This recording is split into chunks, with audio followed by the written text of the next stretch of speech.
Well, good evening. I'm Brian Reagan. This is Tyler Kelly. And Tyler, we are coming to them with what? Twilight Talks. And where are we tonight? We are in Matthew chapter 24. All right. And we had already looked at the destruction of Jerusalem and why it was so bad in verses 15 through 20. And then we want to go on ahead and look at some other things that follow from that. Tyler, if you will, read verses 21 through 28. All right. For then there will be great tribulation, such as not been since the beginning of the world until this time, no, nor ever shall be. And unless those days were shortened, no flesh would be saved. But for the elect's sake, those days will be shortened.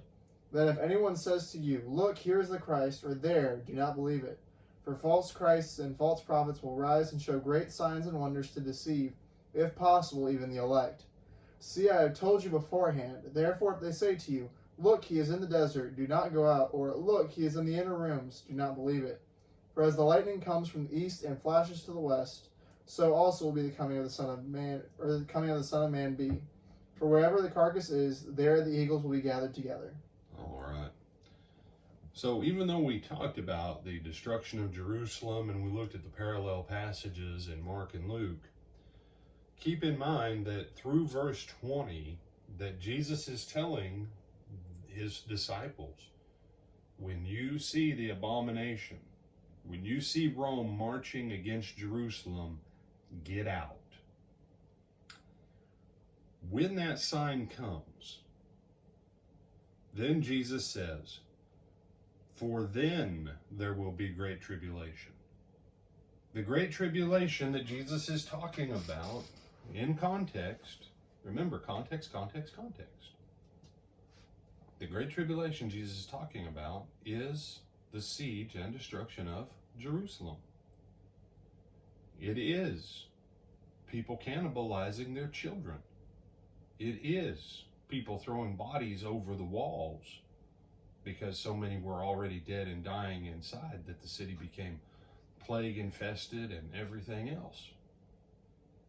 It was bad. Most sieges didn't last as long as the siege of Jerusalem did.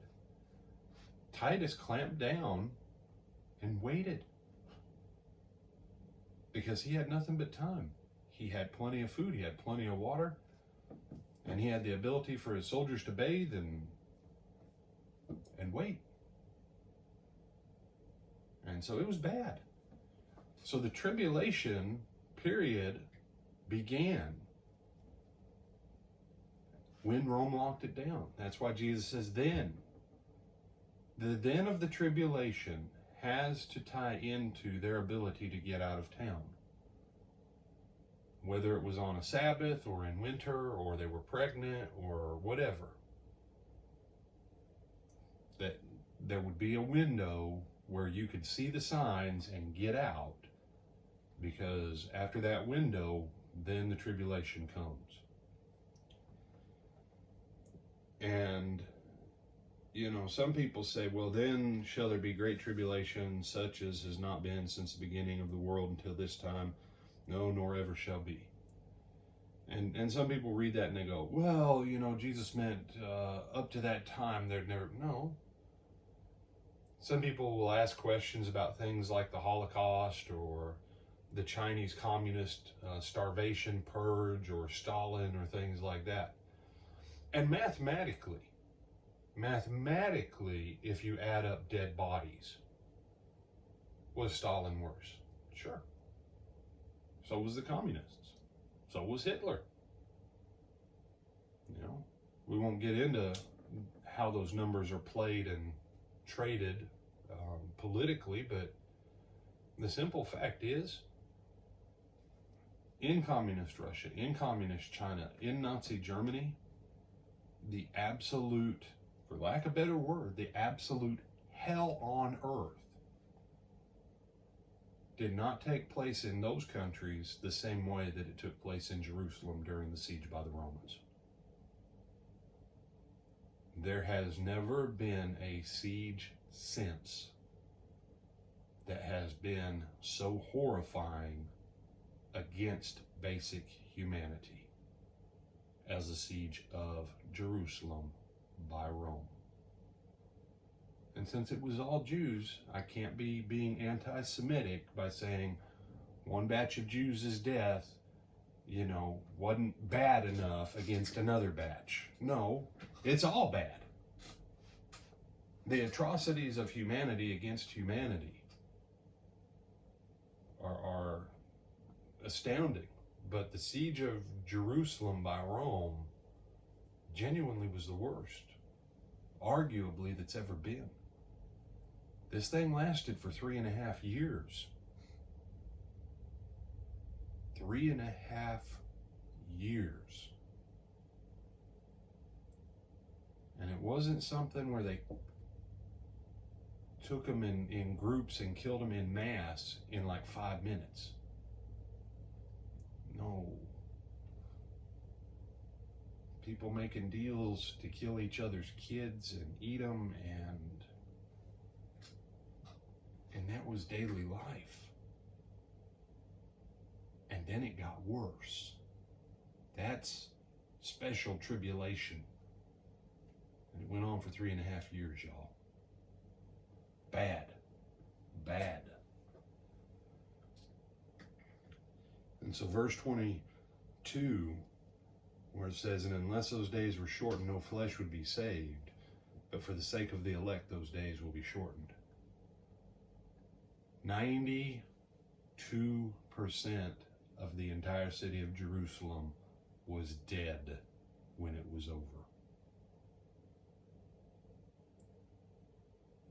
The other 8% got sent throughout the Roman Empire and outer regions and sold as slaves.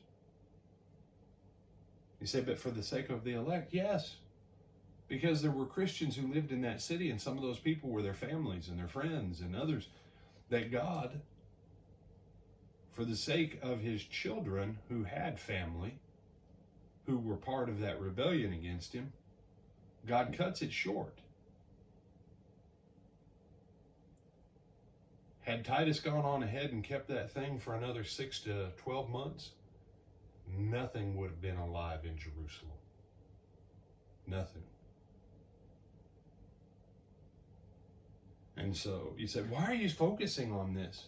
Because I need you to understand what it means in context where Jesus says it, so that you can teach other people who are being led astray with a hope of a false gospel, that they're staking their eternity on a lie because they're missing the clear truth in this passage. That's why. You say, this isn't pleasant. Mm-mm. And when we come back tomorrow evening, we'll look at the rest of this passage that Tyler read, and we'll finish talking about, because Jesus is going to lay out what? Don't be deceived. Don't be deceived. I'm Brian Reagan.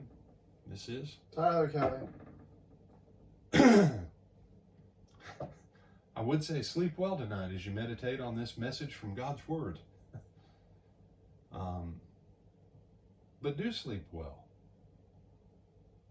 because you're getting the truth of what Jesus taught here in a world where Satan tries to deceive you.